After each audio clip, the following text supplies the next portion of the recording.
I just did a sound check, so I think sound should be working. What's up, peeps? If you're here, say hey. We should be, I think, live on Twitter, Periscope, as well as Haps. But Haps is where all of this is happening. So if you haven't downloaded it yet, it's on iOS and Android. HAPPS, haps.tv. So you can look at it in your browser, I do believe, as well as on your phones and all that good stuff. So without further ado, I'm just going to talk a little bit, just give a little vocal tip for today. So, some of you may know, many of you do not, but I am a vocal coach based in Ohio, and I've been a teacher, professor of music, classroom voice teacher, and choral director and all that good stuff. But one of the major things, like people ask me, is like, okay, well, what's one thing I can do to improve my voice, bro? Not gonna lie, when I first seen you live, I thought you was Kobe. I've heard that.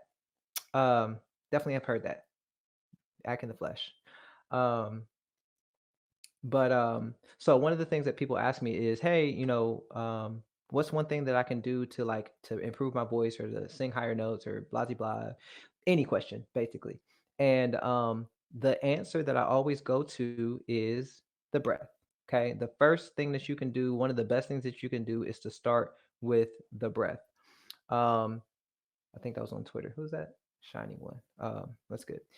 Um, so let's just talk about like why that is. So the primary function of your larynx. Let's talk about your larynx. Your larynx is this little voice box here. Some protrudes here called the Adam's apple and all of that.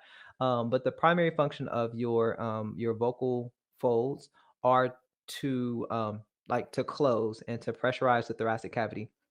So for things like lifting something heavy, for going to the bathroom, all of that, right? So how tightly you can close and building up pressure underneath it, right? That's its primary function. Um, and its secondary function, and also to protect the throat from or protect yourself from like inhaling liquids into your lungs. Okay, so that closes when you swallow, right, to protect your breathing mechanism so you don't choke. Obviously, some folks have had that malfunction and choked when you were drinking water. Okay, but that's the primary function. The secondary function of the voice, the vocal folds, the voice box, is to speak, right? Is to blow air through it, is to speak, to sing, to do all of those other things. Okay.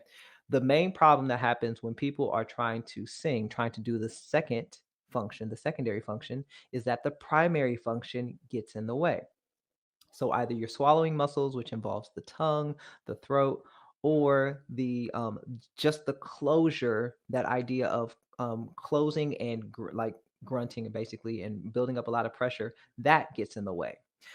So the major thing that separates the primary function from the secondary function is the breath. All right, the breath is the key. Um, so when you are having some difficulties, if you're trying to sing higher notes, or even if you're not having difficulties, you just want to expand the voice, you want to do other things with it, you want to grow, you want to sing higher, sing louder, softer, whatever.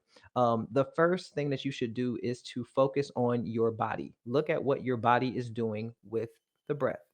So breathing obviously is something that happens without you thinking about it, because if you had to think about it when you went to sleep, you would die.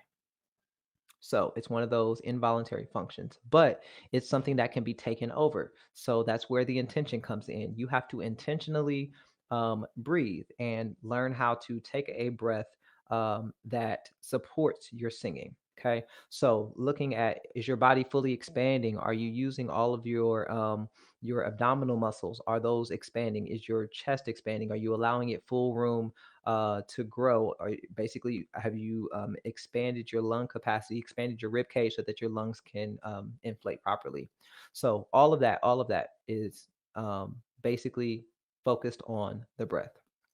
Okay, so obviously get with a voice teacher and all that stuff. I'll come on periodically and drop some vocal tips and things like that. But one thing that you can do, one exercise you can do to help to improve your breath for singing, is to do take in a breath, and you're going to hiss. That's it, right? Because the amount of air that you need when you sing is about the same amount as you do when you are hissing. Okay, so you can do it with me. Take a breath and then hiss. Aim to keep the stream even. Don't push too hard, right? Don't let it be like, right? Kind of stuttering. You want it nice and even and consistent. And this is the basis of a good singing tone. All right. Well, so I'm not going to be on here for very long. I literally just wanted to pop on real quick and test to make sure that this worked. If you have a question, drop it in the chat. But if not, I'm going to bid you a fantastic Friday, and I'm going to be out of here. All right. Well, peace, love, music, soul. Have a good one.